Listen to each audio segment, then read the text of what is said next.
Disney princesses. How characters from a mega media franchise have had an impact on the film industry and film culture for over 80 years. In a series of videos, I'm going to explore the revolutions that Disney princess films have made in film, technology, art, and the wider world. Disney princesses have been around for over 80 years, since the release of Walt Disney's first feature-length animated film, Snow White. But the Disney princess lineup is a relatively new concept, starting out in the 90s, with videos, albums, magazines, and became its own franchise in the year 2000, creating one of the most lucrative children's franchises in the world. For a long time, their image of holding up their ideals of beauty, singing, and cute animal sidekicks was their main focus. But there is a lot more to these icons than pretty ball gowns and hairstyles. Each Disney princess has her own story to tell, each one hailing from a film which has left its own mark on film culture and technology, and with fans all over the world and of all ages. In this video, we'll be opening with the one who started it all, Snow White. Without the success of Snow White and the Seven Dwarfs, we would not have Disney princesses, indeed Disney films at all, and the history of animation could have been very different.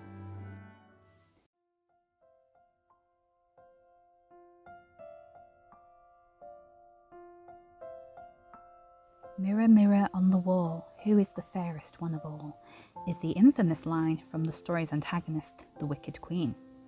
The fairest one of all without doubt, as critics still commend Snow White today. Snow White and the Seven Dwarfs is one of the most famous fairy tales in the world, first released in 1812, originally in German in the collection Kinder- und Hausmärchen, Children's and Household Tales. The Grimm brothers, Jacob and Wilhelm, published their collection of tales, gathered from old European folk stories. Like many of the Grimm tales, it is believed that Snow White and the Seven Dwarfs has been in existence since the Middle Ages, passed down through word of mouth over the centuries.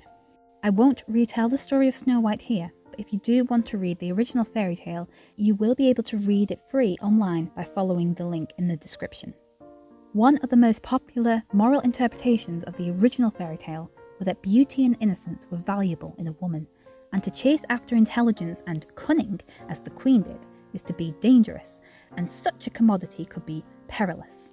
Those young girls who read or heard the fairy tale, like many of its time, would be encouraged to conform to more traditional gender roles, which was encouraged up until the 20th century.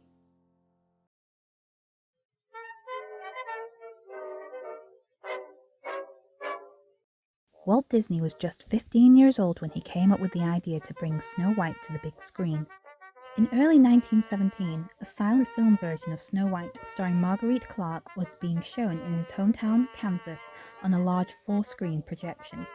Disney was inspired by the perfect storytelling, and because of this inspiration, he was to make the story the first animated feature film for the studio. It was 1934, in the midst of the Great Depression, and Walt Disney had a problem. The studio's silly symphonies were winning all of the Academy Awards for short subjects and cartoons, but it was a hand-to-mouth business with low returns. As today, the big money was in feature films, not animated shorts. Disney would always find a challenge and try to overcome it. He took risks. His next innovation was the first animation synced with sound in 1929, Steamboat Willie. But when Walt embarked on his journey to make the first full-length animated feature film in US history, he could not have known that Snow White and the Seven Dwarfs would be talked about as Disney's folly. His wife Lillian was one of those who said no one would want to see a full-length cartoon that would last at least an hour. Despite the naysayers, Disney went with his gut and brought together his best animators to create the film. Disney pitched the idea, telling the whole story through acting, miming, and facial features, but they weren't really convinced. It all sounded very well and good, but how on earth would it be achievable? Disney instinctively knew that the film would have to grow, not only in length, but also in depth. In 1934, Walt Disney Productions released The Goddess of Spring, a silly symphony short. The technologies used in Goddess were further developed in the production of Snow White. Goddess was shot in a Technicolor process, number 4 if you want to get really specific. Goddess was also the studio's first attempt at depicting realistic human characters. Well, I say it was an attempt. Walt employed a staggering 750 artists, most of whom were newspaper cartoonists with no formal artistic training. Together, these artists produced nearly 2 million images, of which, depending on sources, around 10% of the total are seen in the finished film. Snow White was a revolution in filmmaking, the first to use the multiplane camera. In fact, it was invented for this film. The multiplane camera is a device capable of shooting several images at once in order to create more depth and imagination in the artist's drawings. The film was shot in 24 frames per second, with each frame giving the illusion of depth by placing 3 to 7 layers of drawings called cells, one behind another, and moving them separately. Multiplane cameras continued to be the standard in animation until the very recent use of computers, which achieve a similar but more detailed effect. After 3 quite intensive years, the film was completed in 1937. Initially, the project was budgeted at $250,000, which Disney hoped was low enough for him to make his money back, even if the film was not a hit. However, production costs quickly ballooned to $1.5 million, which in the 1930s was a huge sum of money. Walt was forced to mortgage his home to pay for production. Some critics were convinced the film would fail before its release. But Walt didn't need to fear, for when Snow White was released, audiences were moved to tears. Sergei Eisenstein, the Russian director who invented avant-garde cinema, called it the greatest film ever made. It was so much of a success that Walt was able to build the Disney Studios in Burbank from the profits. In 1939, Walt Disney received a Special Academy Award for the film. The award came with 7 smaller ones for each of the 7 dwarfs. 50 years later, Snow White and the 7 Dwarfs was the first animated feature to be recognised for being culturally, historically and aesthetically significant.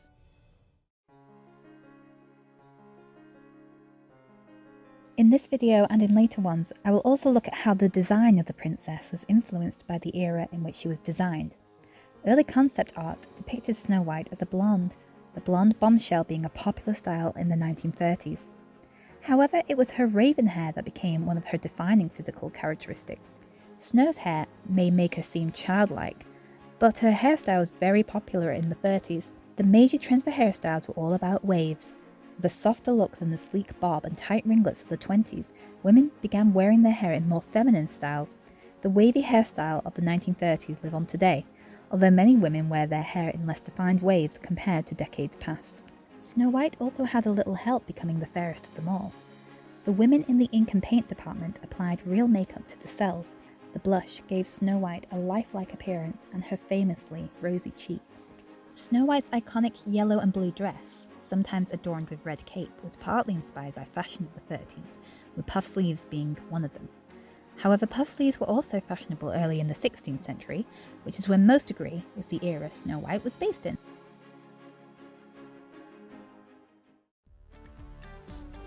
Only a few Disney characters have been honoured on the Hollywood Walk of Fame, Snow White being one of them with a star of her own. She was the 3rd fictional character to receive one in 1987, celebrating the 50th anniversary of the film. Snow White's prince was the first realistic human male that the Disney animators attempted to bring to life. It was found that the prince was the hardest of all characters to animate. For this reason, his role in the film was minor. But there are sketches and storyboards surviving of scenes where the prince was trapped by the queen and trying to escape. Have you ever wondered if you had heard Snow White's iconic voice anywhere else? Chances are slim that you haven't. Snow White was voiced by Adriana Caselotti, who is said to have signed into a strict contract with Disney, never to use her unique voice in any future film. The character Snow White is a popular meet and greet character in the parks. She can be found in Epcot, in the Germany Pavilion of the World Showcase, Disneyland Paris, and the cruise ships, just to name a few. In conclusion, Snow White is a timeless classic princess, though who may not hold up to modern feminist standards today, still holds her own by showing us her true qualities.